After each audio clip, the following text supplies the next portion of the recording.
What's poppin' T-Subs and T-Squad? So listen, before I get down to today's review, I have to let you all in on this brand new streaming service that's been around for about a year now, and it is called BKWorldTube. Yeah, girl, BKWorldTube.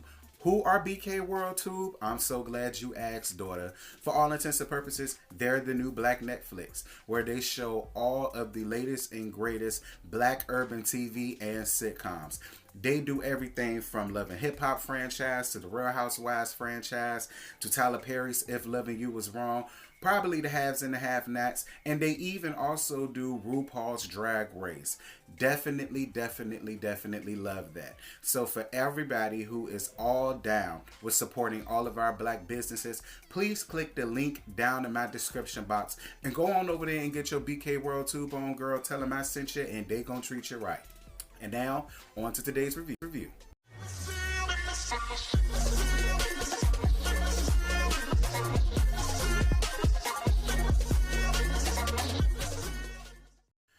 Whew. Lord Jesus, y'all. What's happening, kinfolk? So listen, y'all already know why I'm here and what we are here to talk about, Miss Girl. We are here to discuss The Real Housewives of Atlanta. This is Season 12, Episode 25, The Reunion Part 2. Like, comment, share, and most importantly, subscribe. Be sure to hit the bell, become the notification gang. And if you really rock with my channel the way y'all say y'all do, please make sure to watch those ads. Y'all already know the rest of the formalities because this is going to be a little bit lengthy, so I don't want to hold it up anymore. I want to go on ahead and knock these hoes out one by one, and then we just be done with it.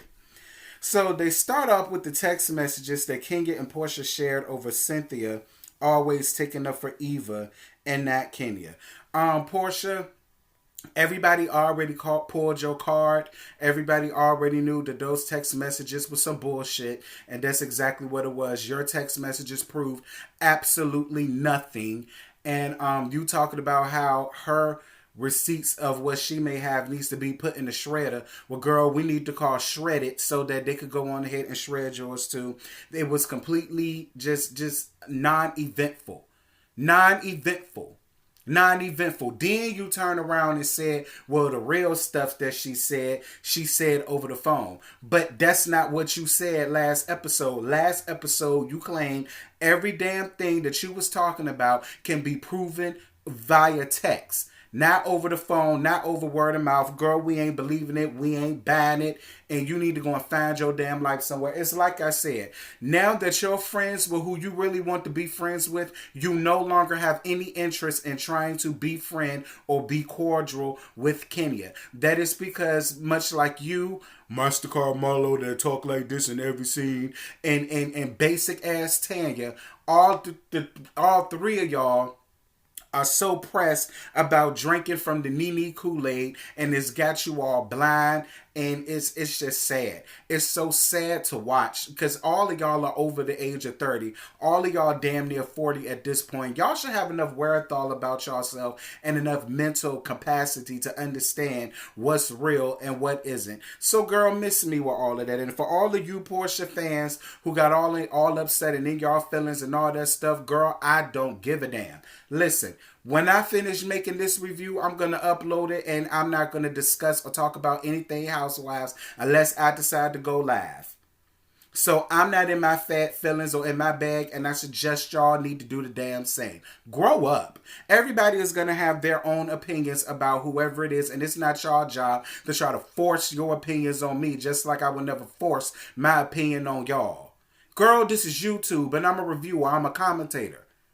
If you want people to be on Portia's side and Nene's side, then I suggest y'all do what I do every day and get up here and discuss y'all's side. And y'all will have people that's going to agree with y'all. Anyway. And I'm speaking up for myself and Scotty because it's ridiculous. It's re-damn-diculous. It's ridiculous. Anyway, they talk about the ladies being moms. Moving on. They ask Cynthia how she feels about Noelle being bisexual and meeting her girlfriend. I really love Cynthia in this moment because she basically said what we all would want our parents to say, which is, I don't care. So long as it's safe and she's doing the right things, I'm all here for who she decides to love. If you know what I'm saying, like, and I was with that. So many parents would be so upset in their arms and all up in through their feelings about that and in their bag. And Cynthia ain't one of them, and I was all here for it. So shout out to you, Cint. They asked Portia about all the shade that she threw at Kenya during the season, even though that they were supposed to be friends and working on their friendship. Portia also claims that Shamea said that Kenya lied about the story that was told. Down to the luncheon. Portia, nobody believes you, and nobody believes Shamea at this point.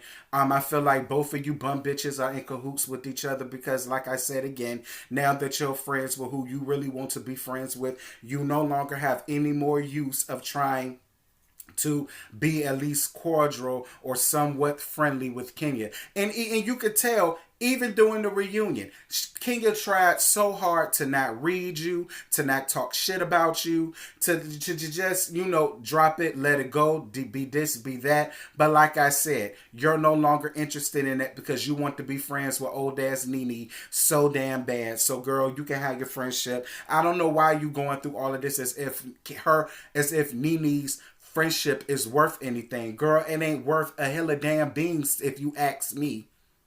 Because the minute that you fall out with her again, she's going to do the exact same thing. Treat you and talk about you like a damn dog. The outcome is always going to be the same. That hoe ain't friends with nobody.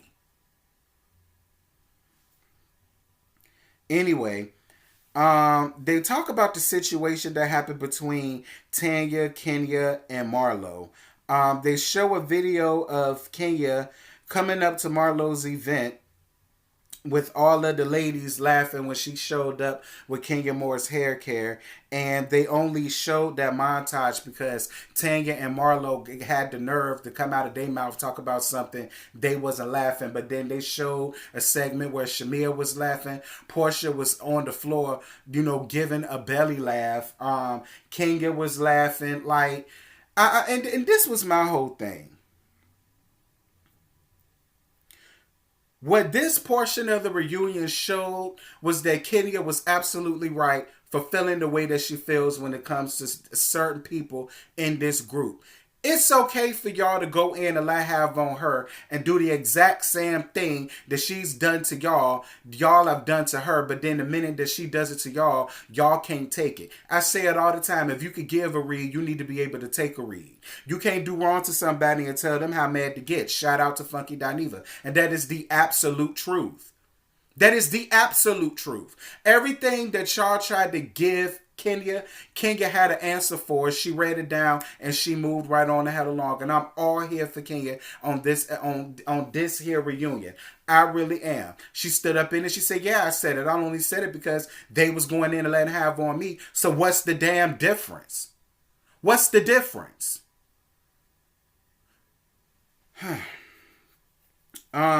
Kenya tells Nene. Kenya says Nene, all of the ugly bitches always want to come for her. And that is the absolute truth. Like, anyway. Kenya asks, hold on, because basically a viewer sent in a question and he asked, about this being Kenya's karma for the way she's talked about everybody else's marriage or relationship or business or whatever the case may be. And Bravo Andy says, do you regret saying that this was her karma? Nope, show don't. Nope. But then Kenya, here's what Kenya read Nene ass again, and Nene ain't had shit to say but to tell the damn truth. She says, if I deserved what happened to me and my marriage, then do you deserve what Greg did to you by sleeping with all of the help? See, it's very easy to sit up and try to throw shade or throw a dig, a dabber, or throw a grenade or a bullet at somebody else, or throw a rock in somebody else's glass house when you're basically going through the same thing. The same way you sitting up here saying Mark Daly never wanted her. Greg never wanted you. And as far as I'm concerned, Greg had every right to do whatever the hell he felt like he wanted to do to you. Because let's not forget, if it was not for Greg, there would be no Nene Leakes. She would still be on the at this point being a damn madam like Mastercard Marlowe, who always talk like this on every season and episode, would be. Y'all got on my nerves with that shit this season. It's like y'all sitting up here acting like everybody else's marriage was so grand and so demure, and then here comes Kenya coming along and starting this and starting that. Girl, bye. I guess Portia's going through what she's going through because she has also talked about people's marriages, talked about how no man was ever going to want Kenya more, which was the dumbest thing that could have ever came out of her mouth, because as far as I'm concerned, Kenya and Cynthia are one of the two prettiest women that is on this show by far. And Candy comes in next. And then it's you, Portia. Nene is at the bottom of the damn totem pole. If Nene can find a man, girl, anybody can find a man. Anyway, Tanya feels like Kenya's plans about the cookie lady was intentional, and Portia asks Tanya, do she think Kenya was alone in bringing the cookie lady around? Candy tells Tanya, coming up in this group, she needs to learn how to stand up for herself and speak up for herself right then and there. Not everybody is going to stand up for her and have her back. And Kenya told Tanya, absolutely damn right.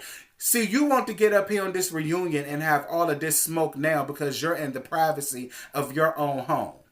But I'm more than sure if y'all was up in the studio, you would have never set up and told Kenya she need to be quiet and let somebody else talk. And girl, this is the gag of it.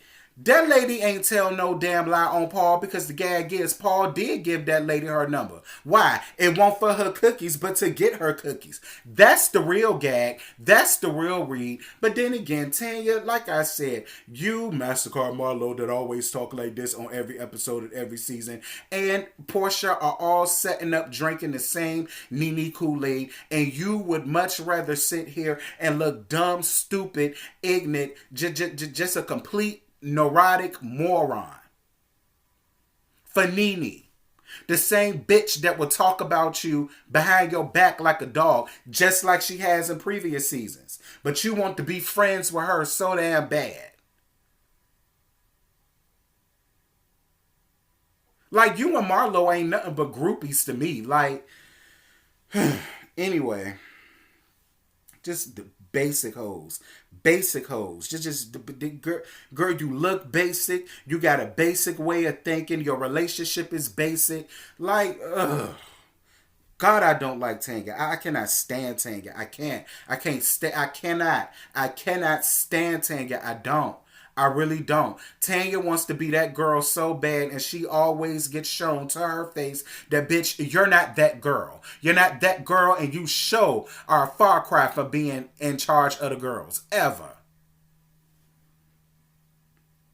So anyway, they asked Candy that she has a strong bond with Blaze, even though she didn't give birth to her. And I loved her response. She said, I don't care that I didn't push her out my cooch. That's still my daughter, just like it was. They have a crazy strong bond with Blaze. Blaze is really cute, her little chunky behind. She is just as adorable as she wants to be. And shout out for Candy and Todd for not being ashamed of saying, yeah, listen, I work too much. I need to make these checks. I don't just take care of my family, my immediate family. I take care of everybody else, and I need my money. I ain't got time to be walking around here wobbling around 9 months pregnant. Been there, done it, and she ain't trying to do that no more. So shout out. They then go to Eva and they asked her about the name change and how was the relationship when she was with Kevin McCall. She opens up about getting beat by him, and then she goes off crying. Eva, I'm so sorry that you had to go through that. And the gag is, Eva, I believe every solitary word of what you're saying.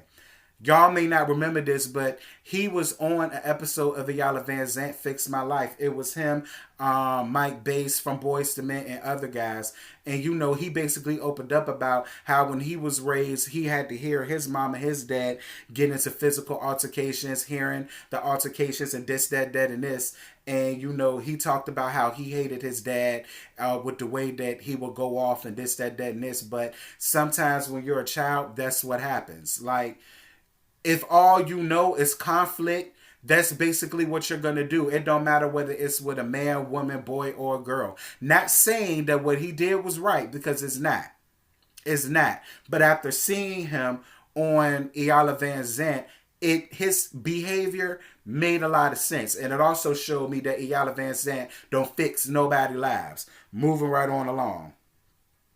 Then they talk about Portia and Dennis's relationship. And then, Bravo Andy asks Candy, why wasn't you as vocal about, Dennis and Portia's relationship? And Candy gave a very valid answer. She said, me and Portia are still trying to get there with each other. I don't want to be up here, giving my 2 cents about her man. Which made sense, and I was with that. But then in the midst, then you got the gorilla in the midst, a.k.a. Nene Wild Beast Leaking, want to chime in her 2 cents, talk about something. So now, do she understand why she didn't want to discuss her friendship with Wendy Williams? And then the both of them started arguing. And I was with Candy. Candy laughed, and Candy said, are you really trying to sit here and equate to what she had going on with her boyfriend / baby daddy to this fake, phony, fraudulent, and built on something very disingenuous ass friendship that you got with Wendy Windbag? Girl, like, oh, Jesus, like, Jesus be some sense. Jesus be smartness. Jesus be some self-esteem. Jesus be a wherewithal. Jesus just be everything with Nene. Listen, Nene has a lot of internal bullcrap that we just don't know about, that she's going through. And I think that's why she's reacting and behaving in the ways that she is. Some people are saying it's because, she really didn't film that much. And, so she got to do her due diligence to get her money. You understand? And I believe that's what it is too. But I also just feel like, Nene, you need to go and sit on somebody's couch, but not Iyanla's. Because Iyanla's ain't fixing nobody's life, okay? You already see what Eva had to go through. Don't go to Iyanla, but you could go to somebody else. You could go to Dr. Sherry, you could go to Jeffrey Gardier, you could go to Dr. Joyce Brothers, Dr. Pepper, anybody, girl. Anyway, Candy tells the reason why there was an issue between her and Candy. Between her and Nene, and she ran Nene ass down to the ground, but Nene was getting ran down to the ground during this entire reunion. And then they go into Kenya's and Cynthia's and their friendship, and then Nene walks out during the middle of that, and she doesn't come back, and that was the end of the episode. So, girl, that's all I got to give you. I ain't got no more. I ain't got nothing else left in the tank. I got to say the rest of what I got for the Insecure video that I'm going to do. Hopefully, I'll do it tonight. But I can't wait till next week, girl. Yvonne done came up down the scene, and, she about to give Nene her walk of papers, too. And that I can't wait to see. I'm going to be all here for that. But y'all drop down in the comments. Y'all let me know what y'all thought about tonight's episode. Tonight's episode, it was decent. It was decent. It really was. I really don't have nothing bad to say about the girl. Quiet as it's kept. It turns out the reunion was better than the whole damn season. And it's a shame. 3 episodes gonna beat out 23 episodes of a season. But, girl, that's all I got. I'm gonna let y'all later. Bye. Just woke up and I rolled up.